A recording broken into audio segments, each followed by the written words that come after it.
Hi friends, Living Fit with Laura on this very, very cloudy, gray, cold day. Let's say the prayer with me. This is the day my Lord has made. I will rejoice and be glad in the day. I will not live in want today. I will not criticize, curse, condemn, or compare, or negatively compete. I will continue moving forward to those things that lie ahead, putting behind me those things that lie behind. I want to talk briefly about, and I'm going to talk more about this, information overload and the confusion it causes with us when we're scrolling endlessly on our phones. It can become very confusing on a number of different areas in our life, not just fitness or food, but all these YouTube videos that are telling us, do these 10 things to be happy, do these 12 things for people to like you. It's mind-boggling that so many other people would have the answers for us, people who have never met us. I'd like to encourage us to, number one, think for ourselves, number two, be ourselves, and number three, do what works for us. I recently tried a workout. I'm connected with a lot of fitness friends, and I try to work out.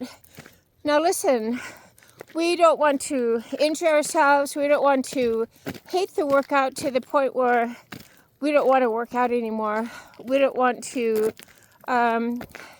dread our workout. But I was so exhausted from the workout, and I felt if I don't finish this, I'll be a failure. No, listen, we must do what works for us. And if we have had more birthdays, and if we have had surgeries like I've had, and we are following a workout that has been created by a 20-year-old who has never had injuries or surgeries and never had children, then we are kind of stupid to expect to clone ourselves after anyone else. Let's be ourselves. Let's get the exercise that our unique and original body needs. We challenge ourselves. We enjoy the exercise. And let's think for ourselves, because by copying other people, we are saying that we have to clone ourselves after other people. Let's stop that. Instagram and Facebook can be very tempting to feel like we have to clone ourselves or be like this person or that person. But I'll give you an example. One of the fitness influencers I follow, and I'm impressed by him, he runs every single morning at 6 o'clock. He hasn't missed a run for 6 years. So he's been running for about over 2,000 days in the pitch dark of the morning.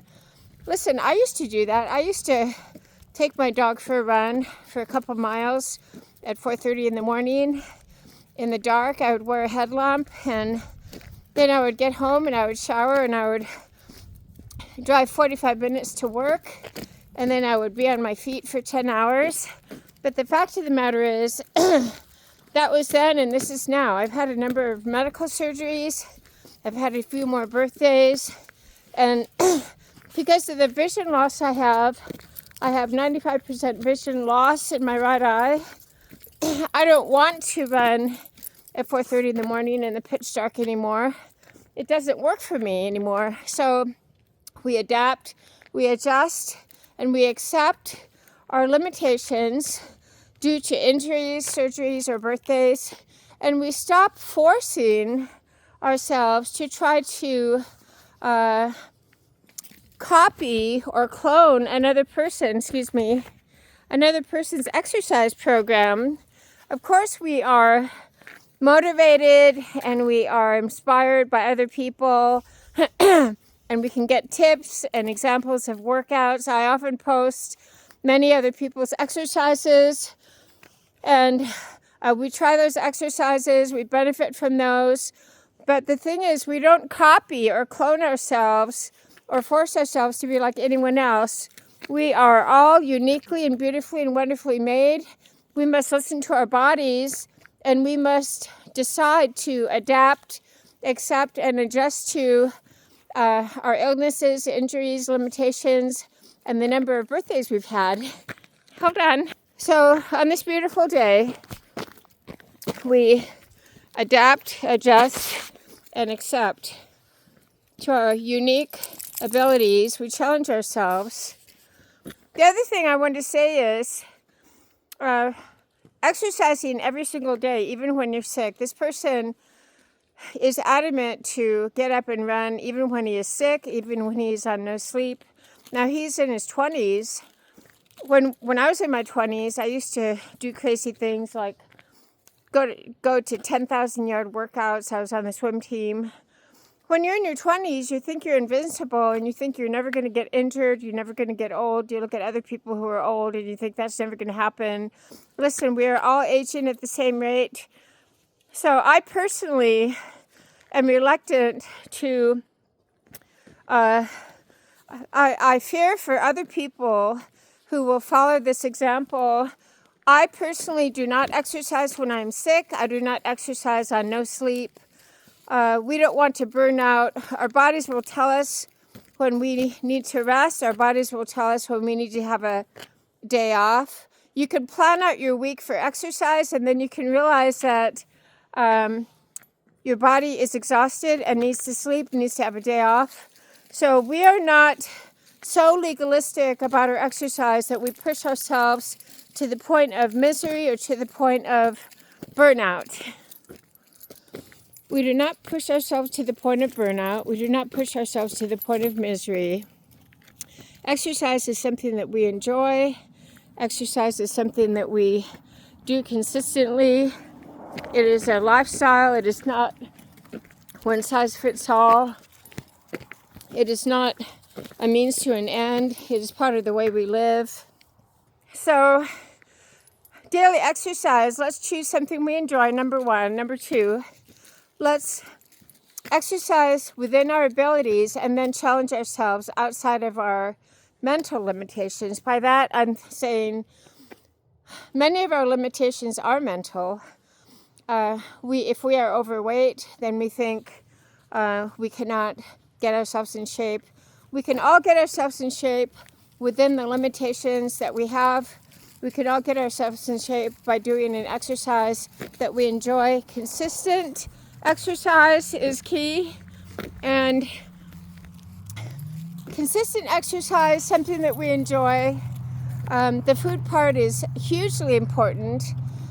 If we're eating a bunch of junk food all the time, we cannot out-exercise a poor diet. We eat fresh foods because we feel better. It is better for our body. We are fueling our body with the vitamins and minerals and fiber that we need. Let's avoid anything in a package, but we do not legalize or villainize foods. If we want to bake something once in a while and have a small piece, one piece of baked good is not going to make us gain 40 pounds and put us in the hospital. If we are diabetic, then we avoid sugar. But what I'm saying is, let's use common sense, find an exercise we enjoy, number two. Number three, challenge ourselves within our own set of limitations, surgeries, illnesses, or life experience. Number four, don't attempt an exercise program based on someone else's fitness level. I cannot do box hops anymore. I cannot really run anymore. I saw my physical therapist yesterday because of the metal plates and screws in my right foot. I must adapt to what I can do and not think I can continue to do what I used to do. That includes running or high intensity exercise. So we find many other ways to exercise. We found many other things to do that are enjoyable. On this beautiful day, we decide that health and fitness is part of our lifestyle, not a one-time, not a fad, not one size fits all. We adapt, adjust, and accept our physical limitations. Number three, we do not copy other fitness influencers that have a different physical body or a different level of stamina. Number 4, fitness is not something we do to punish ourselves. Fitness is something we do as a gift to ourselves. Also, these strange diets. That'll be another video, but the bottom line is, let's be anti-diet, quote unquote. By anti-diet or undiet, let's quit thinking an apple is terrible, unless we're diabetic. A banana is terrible. Let's do what works for us. I enjoy fruit. I enjoy vegetables. I need to eat more frequently because of my blood sugar. So with these fitness influencers that talk about one meal a day, or you fast for 20 hours and then you eat one meal, obviously I can't do that. I'm not a failure as a person because I can't do that. I'm simply honoring the body that I have and the need that I have for myself to eat more frequently. For example, I need to eat breakfast. I cannot intermittent fast until 1 o'clock in the afternoon. So let's use our common sense. We respect our bodies as beautifully and wonderfully made. We do what works for us. We eat real food and we avoid the extreme fad nutrition programs like keto or all these strange things that restrict foods. Because the thing is, you can lose the weight and then once you go off the plan, you're going to gain the weight back, because we want to find a sustainable way of eating that is enjoyable, that works long-term, that does not exclude or villianize foods. Living Fit with Laura, let's all get out and get our exercise to get and stay sane, stable, serene, and strong. And I'll talk more about these things. Awesome. I'm proud of you. Keep it up.